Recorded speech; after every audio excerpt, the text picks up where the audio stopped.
महावीर की कथा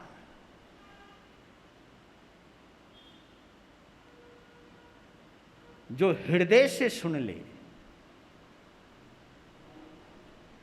जो भावनाओं में जुड़ करके सुन ले,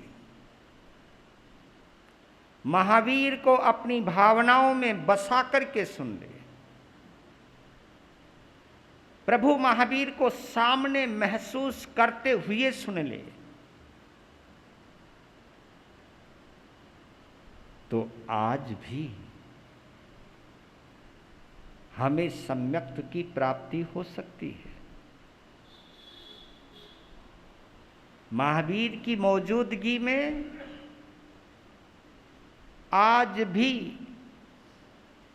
हमारा और तुम्हारा मैत्री भाव मजबूत हो सकता है। मैत्री भाव की मजबूती में आज भी हम महावीर को अपनी भावनाओं में साकार कर सकते हैं। ये मैत्री भाव का जबरदस्त जादू होता है।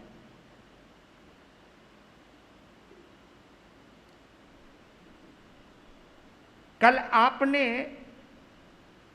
वर्धमान के गृहस्थ धर्म की व्याख्या सुनी।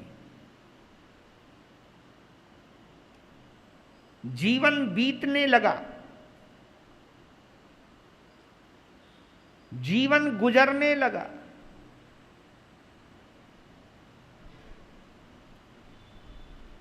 और देखते ही देखते वर्धमान 28 वर्ष के हो गए।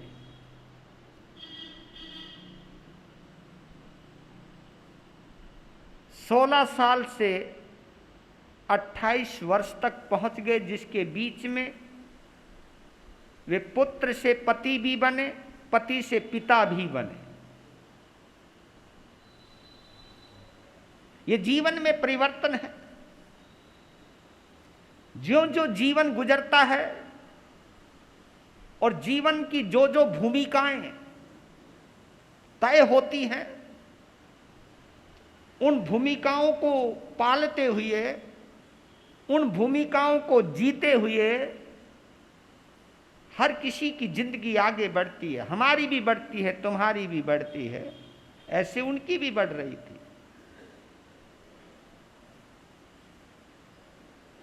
एक दिन प्रातःकाल वर्धमान जसोदा को कह के कि मुझे आवश्यक कार्य के लिए 6 महीने के लिए बाहर जाना है,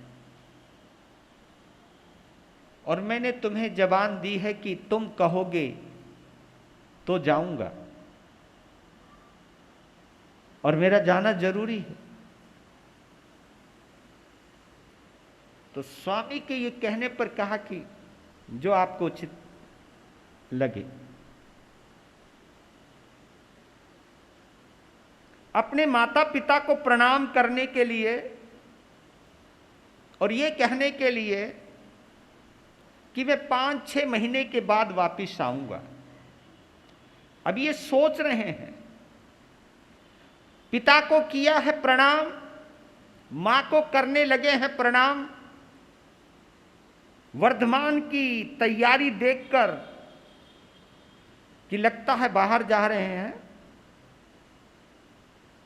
जैसे ही प्रणाम किया, मां ने आशीर्वाद दिया,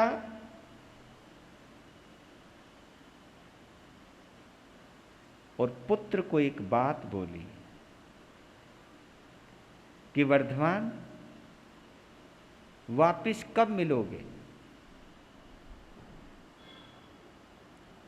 ये शब्द जैसे ही वर्धमान के कानों में पड़े,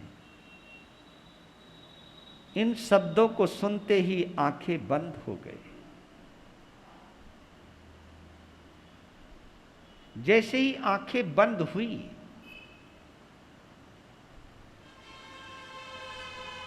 कब मिलूंगा, कब मिलूंगा। तो जब वो वापस लौटने का सोच रहे हैं तो एकदम हड़बड़ा गए वो। उस वक्त उनको नजर आने लगा कि उनके पिता सिंहासन पर नहीं बैठे हुए हैं, सिंहासन खाली है। फिर मां के कक्ष पर नजर गई तो मां भी कक्ष में नहीं है। ओ,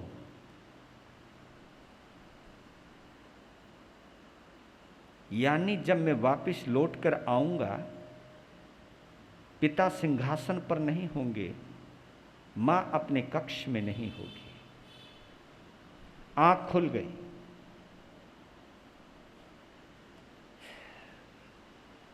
मां को प्रणाम किया, वापिस महल में जाने लगे तो त्रिशला ने कहा कि रास्ता तो इधर है बाहर जाने का, तू वापिस क्यों जा रहा है? क्या मेरे पूछने से कोई अपशकुन हो गया बेटा? नहीं मां, मां से कभी अपशकुन नहीं होता। और देखिए उनकी धीरता, देखिए उनकी गंभीरता। कहा कि कुछ याद आ गया, इसलिए प्रोग्राम कार्यक्रम रद्द कर दिया। अपने कक्ष में चले गए। जसोदा ने कहा कि आप तो अपने कक्ष में गए, आंख बंद की।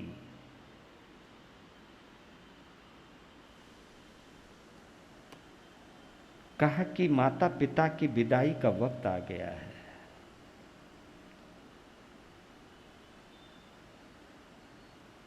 क्या करूं, कैसे करूं?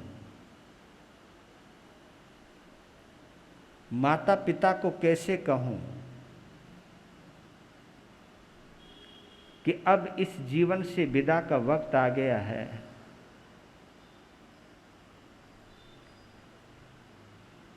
अब तुम्हें तैयारी करनी चाहिए।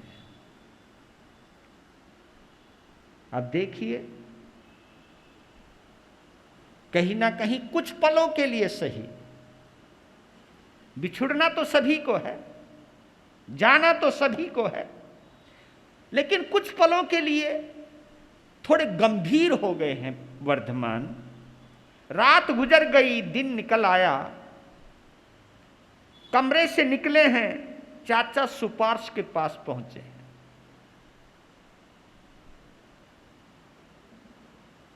चाचा सुपार्श अपनी गद्दी पर बैठे हैं, अपने आसन पर बैठे हैं। वर्धमान को जब आते हुए देखा, जिस चेहरे को सुपार्श को देखने की आदत थी, क्योंकि जब भी वो वर्धमान आते थे तो उनकी चेहरे पर एक स्माइल सी रहती थी, एक मंद मंद मुस्कान सी रहती थी। आज वो मुस्कान चेहरे से गायब है, उसकी जगह गंभीरता है चेहरे के ऊपर। तो ये चेहरा उन्होंने आज तक नहीं देखा था, एक बचपन से लेकर के अभी तक नहीं देखा था। उनकी आंखें चमकती थी, चेहरा मुस्कुराहट रहता था, होठ खिले हुए रहते थे, लेकिन होठ बंद है, चेहरे पर गंभीरता है। वर्धमान ने प्रणाम किया, क्योंकि ये लोग पहले अनुभवी थे। आजकल तो आप लोग केवल चेहरा देख लेते हो, क्योंकि तुम खुद कहीं ना कहीं खोए हुए रहते हो। और जो बंदा खुद ही कहीं खोया हुआ हो, वो दूसरे के भावों को कैसे पढ़ पाएगा, वो दूसरे के भावों को कैसे जान पाएगा? और केवल इसी की वजह से, क्योंकि हर कोई अपने में खोया हुआ है, इसलिए हम किसी के दर्द को, किसी की खुशी को हम महसूस नहीं कर पाते हैं। कौन क्या चाहता है हमसे, हम ये महसूस नहीं कर पाते हैं। ये एक समय का प्रभाव है, ये काल का प्रभाव है, या अंतर जगत में हम जो द्वंद्वों में जी रहे हैं उसका प्रभाव है। कभी भी चेक कीजिएगा, जो व्यक्ति अपने में खोया हुआ रहेगा वो दूसरे को नहीं महसूस कर पाएगा, और जो दूसरों को नहीं महसूस कर पाएगा वो समझ ही नहीं पाएगा, वो चेहरा ही नहीं पढ़ पाएगा। इसलिए मैं तो एक बात कहता हूं, आज की पीढ़ी ने किताबें पढ़नी तो अच्छे ढंग से सीख ली, लेकिन चेहरा पढ़ना भूल गए। चेहरा पढ़ना भूल गए। पहले के लोगों को किताबें पढ़नी कम आती थी, लेकिन चेहरे पढ़ लेते थे। पहले तो गजब की चीज थी कि गुस्से के पीछे छुपा हुआ प्यार देख लेते थे। पहले खामोशी के पीछे छुपा हुआ दर्द महसूस कर लेते थे। पहले मुस्कुराते हुए व्यक्ति के पीछे छुपा हुआ दर्द भी महसूस कर लेते थे। आज इस चीज की बहुत कमी आई है। सुपार्श ने कहा कि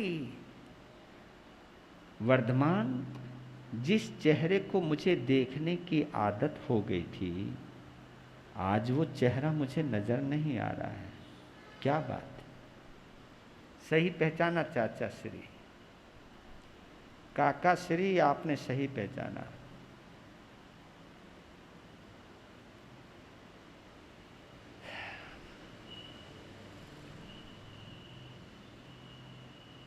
आपके बंधु और भाभी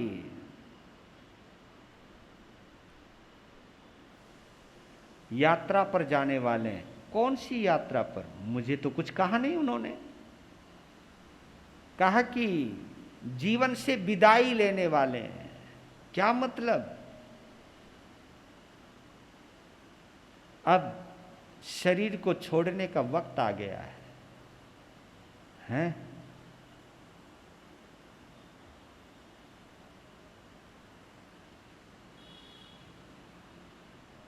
ये शब्द सुनकर देखो, सुपार्श भी एकदम गंभीर हो गए।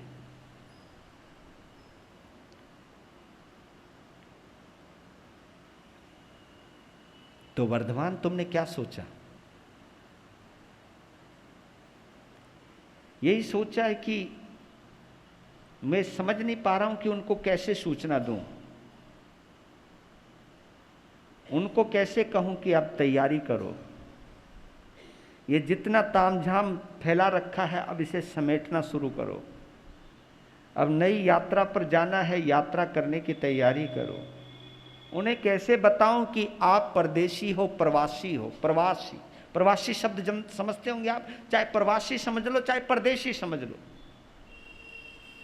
हम इस देश में रहते हैं, हम अपने घर में रहते हैं, लेकिन एक चीज मान करके चलना, हम अभी परदेशी हैं।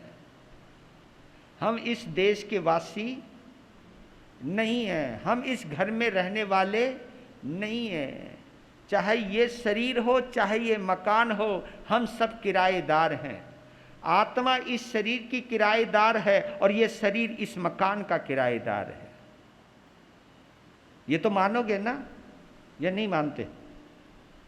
एक बार तो कह दो हाँ मानते हैं। हाँ, और नहीं मानोगे तो भी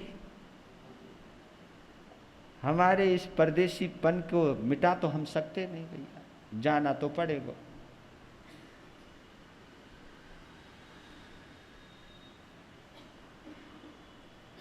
तो कहा कि ये सब काम जितने ढंग से तुम कर सकते हो वर्धमान, वो हम नहीं कर सकते।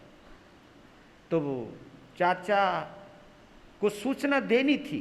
देखो, सूचना देने का अपना तरीका है महापुरुषों का। ये तरीका कभी ना कभी सोचा करो, आप लोग भी, हम लोग भी सोचें।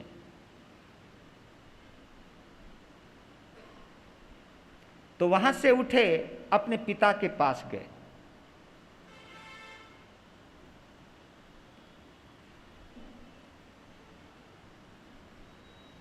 पिता को प्रणाम किया और पिता के चरणों में बैठ गए। आज तक वो कभी चरणों में नहीं बैठे थे। तो सिद्धार्थ ने कहा, सामने कुर्सी है, वहां बैठो। नहीं, आपके चरणों में बैठना है आज। वो सोचा कि बात कुछ है। कहा कि कोई समस्या आ गई क्या? कहा कि तात, आप भगवान पार्श्वनाथ की परंपरा के उपासक हैं। हाँ, क्योंकि वो जब ये शब्द बोलते थे वर्धमान, तो समझ जाते थे कोई ना कोई समस्या है। क्योंकि आपने देखा होगा वो कई बार उसी समस्या को लेके बोलते रहते थे कि आप किस परंपरा को मानते हो और आपके राज्य में क्या क्या हो रहा है, ये वो बोला करते थे। तो समझ गए कि कोई ना कोई समस्या आ गई। कहा कि आज कोई फिर और समस्या आ गई क्या, कोई समस्या के साथ आए हो? कहा कि नहीं पिताजी, आज मैं समस्या के साथ नहीं आया हूं, आज मैं समाधान के साथ आया। हाँ बोलो।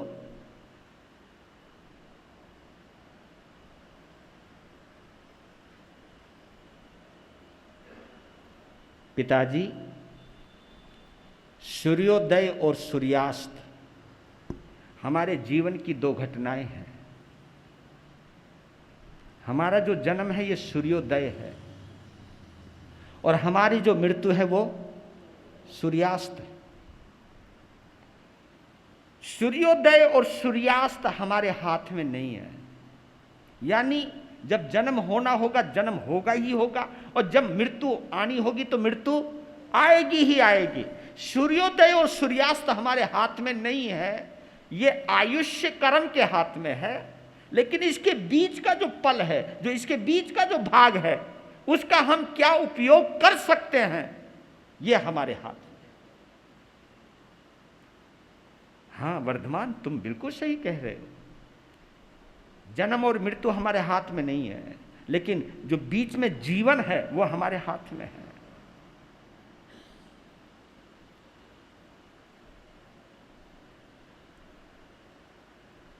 पिताजी,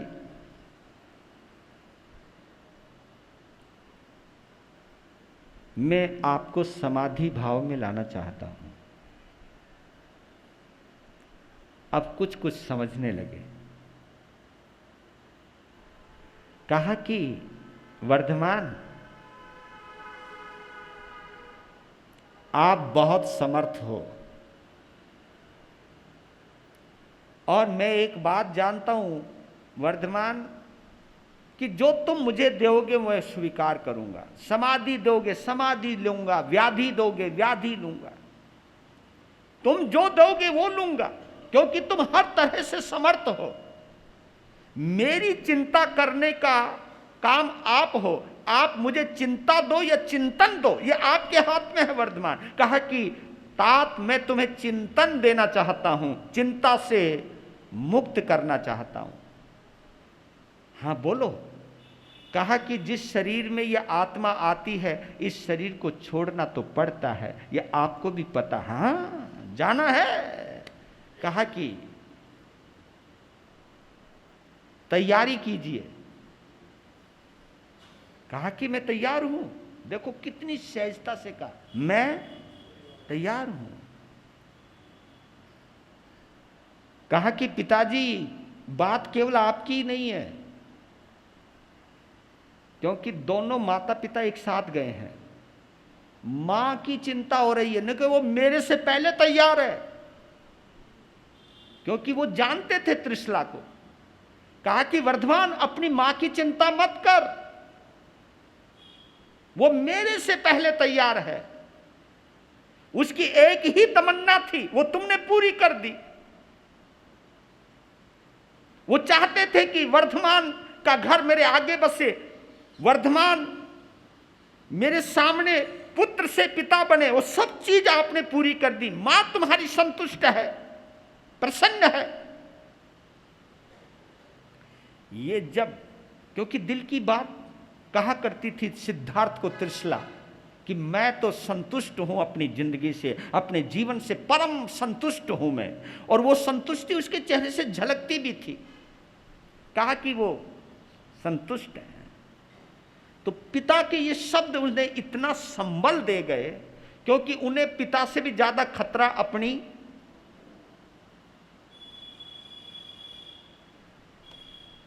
मां की ममता से वो परिचित थे। लेकिन जब पता चला कि मेरी मां की ममता समता से जुड़ी हुई है, मेरी माँ इतने ऊंचे स्तर की ममता है जिसके अंदर समता है। ममता का मतलब जब पुत्र भाव में आती है तो ममता करती है, लेकिन जब आत्मा में प्रवेश करती है तो समता में चली जाती है। ये वो महसूस करते हैं कि वाह मेरी माँ, मैं अंदर से समझने में तुम्हें विफल हो गया, लेकिन आज पिता की भाषा सुनकर मैं संतुष्ट हो गया कि मेरी माँ की ममता समता से जुड़ी हुई है। कब ममता करनी है, कब समता में आना है, ये कला अगर किसी से सीखनी है तो मेरी माँ से सीखे। ये भाव आए कृतज्ञता के। फिर एक चीज और कही, पिताश्री जब आपको पता ही है, मैं नहीं चाहता कि आखिरी विदाई आपकी राजगद्दी से हो। मेरा निवेदन है कि अपना राजपाट, राजगद्दी और जिम्मेदारी सब नंदीवर्धन को सौंप दीजिए। जीते जी अपनी समस्त जिम्मेवारियों से मुक्त हो जाइए। इतना सुनती सहजता से सिद्धार्थ ने कहा, मैं तैयार हूं। इस प्रकार नंदीवर्धन का राजाभिषेक होता है। एक बार तो वो भी अटपटा से गए कि पिताजी के रहते मैं राजगद्दी पर कैसे बैठूं, लेकिन वर्धमान ने इशारे में कह दिया है कि जैसे जैसे पिताश्री कहते जाएं वैसे वैसे करते जाओ। ये तुम्हारे हित में ही नहीं, आपके पिता और हमारे पिता के हित में भी है। तो राज गद्दी पर बिठा दिया गया किसको? नंदीवर्धन को। राज्य की जिम्मेवारी से किस तरह मुक्त कराया है। और अद्भुत है महावीर का चरित्र। शायद मैंने तीर्थंकरों के चरित्र पढ़े हैं, लेकिन पहले ही भगवान महावीर हैं जिन्होंने अपने माता पिता को उनके जीवन काल में रहते रहते उनको गद्दी से मुक्त कराना, समता की साधना में लाना और संथारे की तरफ संलेखना, क्योंकि संलेखना की शुरुआत हमेशा त्याग से होती है। संलेखना का मतलब है त्याग करना शुरू कर दीजिए। ये संलेखना 12 साल तक भी चलती है, जिसके अंदर आदमी धीरे धीरे छोड़ता चाहता है कि ये चीज का त्याग, ये चीज का त्याग, ये चीज का त्याग, इतने वस्त्रों का त्याग, इतने चीजों का त्याग, इतने भोजन का त्याग, इतने द्रव्यों का त्याग, इतनी अपनी इच्छाओं को कम करते जाना, कम करते जाना, कम करते जाना, कम करते जाना, और एक ऐसी स्थिति में पहुंच जाना कि जब केवल भोजन का त्याग करना शेष रह जाए। फिर ऐसी स्थिति में पहुंच जाना कि संभाव पूर्वक शरीर का त्याग करने की स्थिति आ जाए।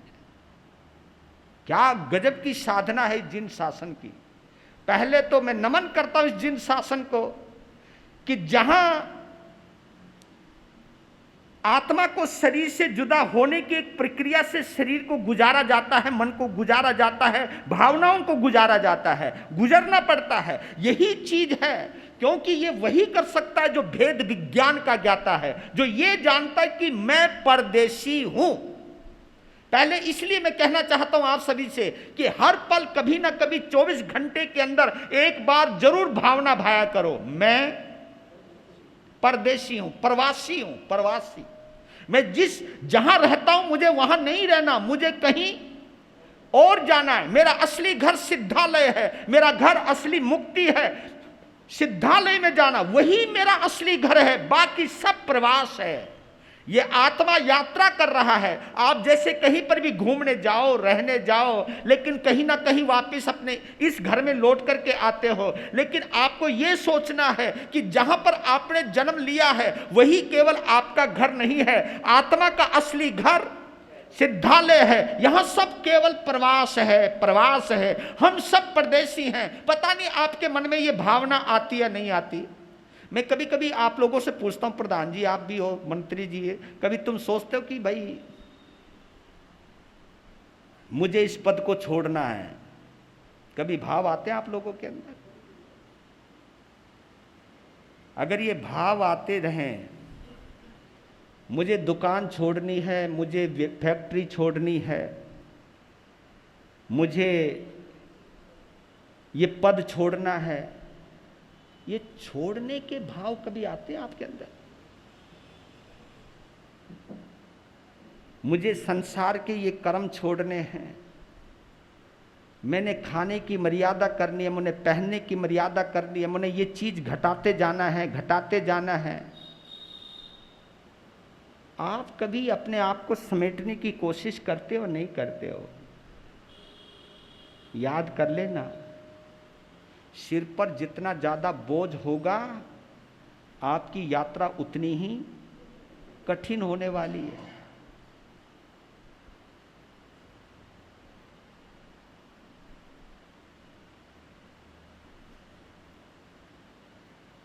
ये हमको भी सोचना चाहिए, तुम्हें भी सोचना चाहिए।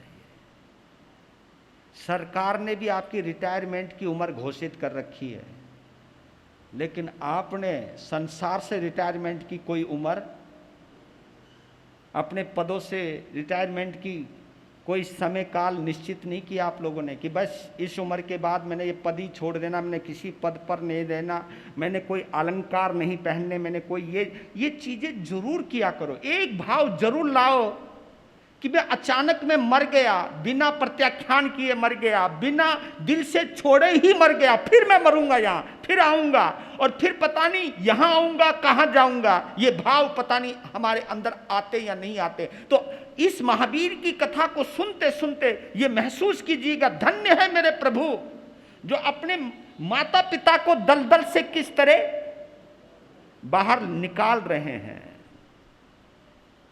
ऐसी अद्भुत घटनाएं हैं। किसी तीर्थंकर ने घर में रहते हुए, यानी तीर्थंकर बनने से पहले, अपनी जिम्मेवारियों को निभाया है। जैसे नंदीवर्धन राजा बने, क्योंकि वो हर पल सावधान कि माता पिता की इतनी उम्र रह गई है। फिर वो कुछ चीज छुड़वाते गए, छुड़वाते गए, छुड़वाते गए। एक दिन वक्त आ गया कि ये महल छोड़ दो, अब अपने कक्ष को छोड़ दो। नंदीवर्धन को कहा कि उपवन में, यानी राज उद्यान के बाहर एकांत में एक घास फूस की झोपड़ी बनाओ। घास फूस की झोपड़ी बनाई गई और जगह उतनी ही रखी जिसमें केवल 3 जने आ सकें। सूखी घास का बिस्तरा बिछाया गया, सफेद चद्दर बिछाई गई। माता पिता को श्वेत वस्त्र दिए गए। कहा कि कोई आभूषण नहीं, कोई रंगीन वस्त्र नहीं, आप श्वेत वस्त्र में आ जाइए। और कुंडलपुर से उनकी विदाई हुई है। सारी जनता आई है अपने सम्राट को विदा करने के लिए, जैसे आप लोग चौमासे के बाद हमें करोगे, विदा करने के लिए पूरी जनता आई है। उनके नंगे पांव, श्वेत वस्त्र, वर्धमान, नंदीवर्धन, सुपार्श, उनकी जीवन संगनी जसोदा, जो भी परिवार के मेंबर हैं, उधर से राजा प्रसन्नजीत, चंद प्रद्योत, जो भी रिश्ते जुड़े हुए सब आ गए हैं वहां, क्योंकि निश्चित कर दिया गया है कि महल से विदाई का वक्त, नगर से विदाई का वक्त आ गया है। फिर उस झोपड़ी में ले जाया गया। झोपड़ी के चारों तरफ 4 दरवाजे, छोटे छोटे, जहां से वो नजर आए। बाहर एक आंगन है जहां पर जनता बैठ सकती है, आ सकती है, सबको बाहर रहना है। और बिस्तरा लग गया है, इधर भी लग गया, उधर भी लग गया, बीच में एक आसन लग गया है जिसके ऊपर वर्धमान बैठ गए। पहले पद्मासन पर बिठाया है माता पिता को। ये देखिए क्या साधना करवाने जा रहे हैं। पद्मासन पर बिठाया है, ध्यान लगवाया है, आंखें बंद करने को कहा है कि आंखें बंद कर लीजिए।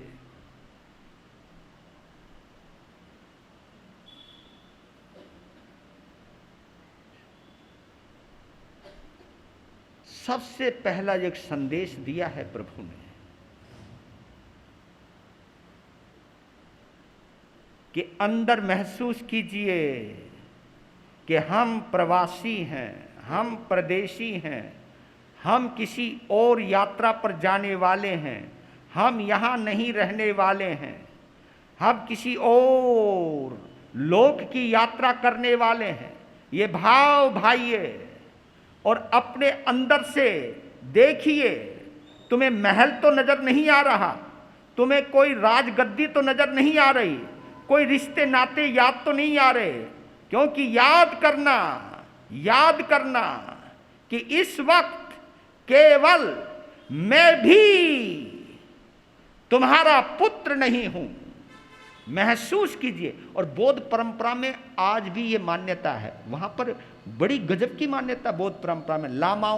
लामा की जो परंपराएं हैं, वहां पर बौद्ध धर्म के अंदर एक परंपरा है कि जब भी कोई व्यक्ति जीवन की आखिरी श्वास लेने जाता है तो वो डॉक्टर के पास नहीं जाते, किसी धर्म गुरु को लेकर के आते हैं। धर्म गुरु जैसे उनके पास आते हैं, जब कोई बीमार व्यक्ति हो, धर्म गुरु को आता हुआ देख लेता है बीमार व्यक्ति, वो समझ जाता है अब मेरी विदाई का वक्त आ गया है। तो उस वक्त वही धर्म गुरु यही कहते हैं कि तू परदेशी है, तुझे जाना है किसी और देश में, और तू अच्छे देश में जावे। सबसे पहले इस देश में यहां से जितने भी रिश्ते नाते जोड़े हैं, जिन जिनको तूने अपना माना है, जिन जिनके प्रति तेरा ममत्व भाव है, चाहे वो पद है, चाहे प्रतिष्ठा है, चाहे कोई रिश्ता है, कोई भी है, सबसे अलग हो जा। सबको तू अपना मित्र मान, अपना परिजन मत मान, अपना संबंधी मत मान, किसी को अपना मत मान, केवल मित्र मान। मित्र, क्योंकि मित्र मानोगे मैत्री भाव मजबूत हो जाएगा। रिश्ते अगर मानते जाओगे तो रिश्ते में लिप्त होते जाओगे। एक में चिपकन है, एक में दूरी है, और ये दूरी करना ही धर्म का स्वरूप है। ये बौद्ध धर्म में भी है और जैन धर्म में भी है।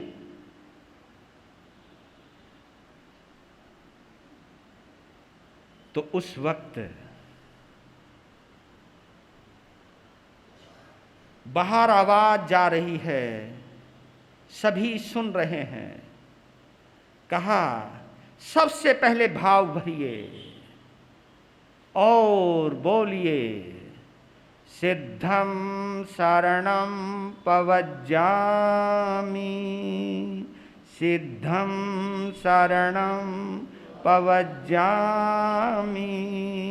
सव्वं पर्यानामि,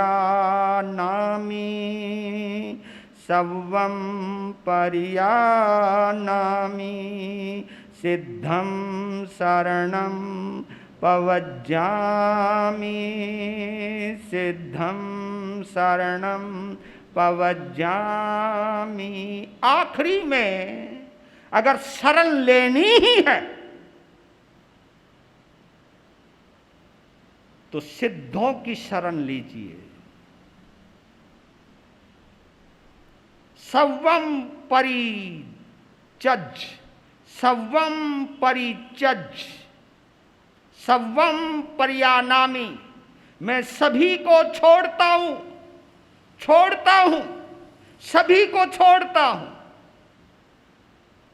आज त्रिशला और सिद्धार्थ के कानों में वर्धमान के जब ये शब्द गूंज रहे हैं तो आज पहली बार महसूस हुआ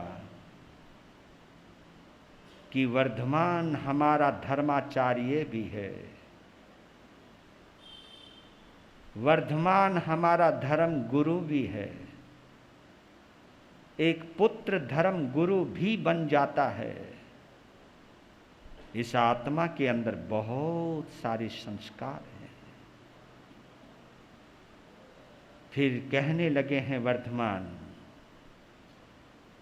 खामे में सव्वे जीवा, सव्वे जीवा खामंतो में, मिट्टी में सव्व भूयेषु वेरम मध्यम नाके नहीं।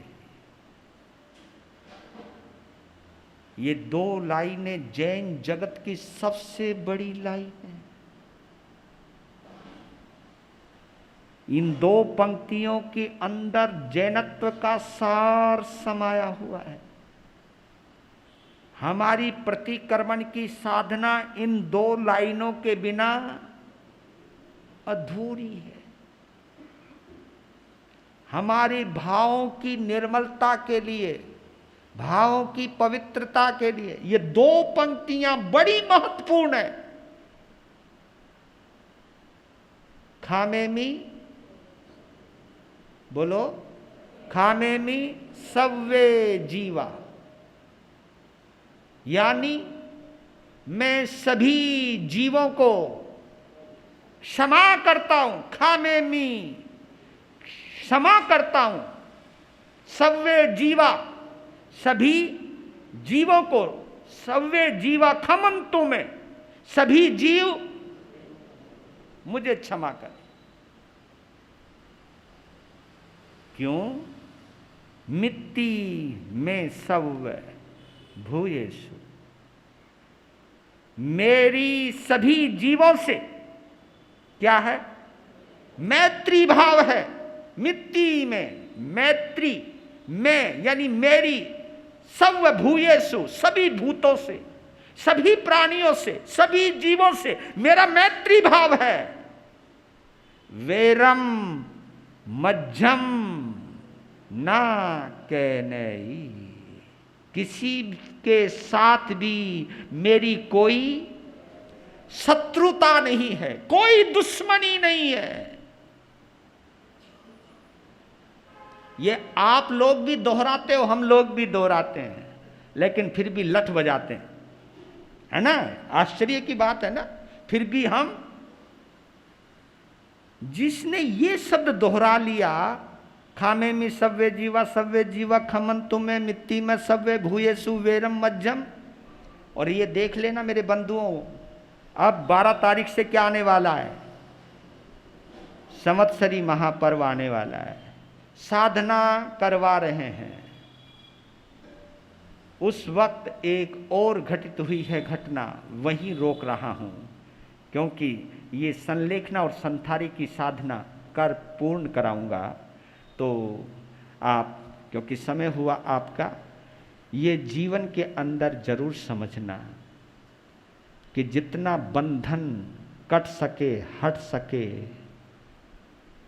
उतना ही आत्मा हल्की होने वाली है। और जितनी आत्मा हल्की होगी उतनी ही ऊपर जाने वाली है। आत्मा जितनी भारी होगी उतना ही नीचे जाने वाली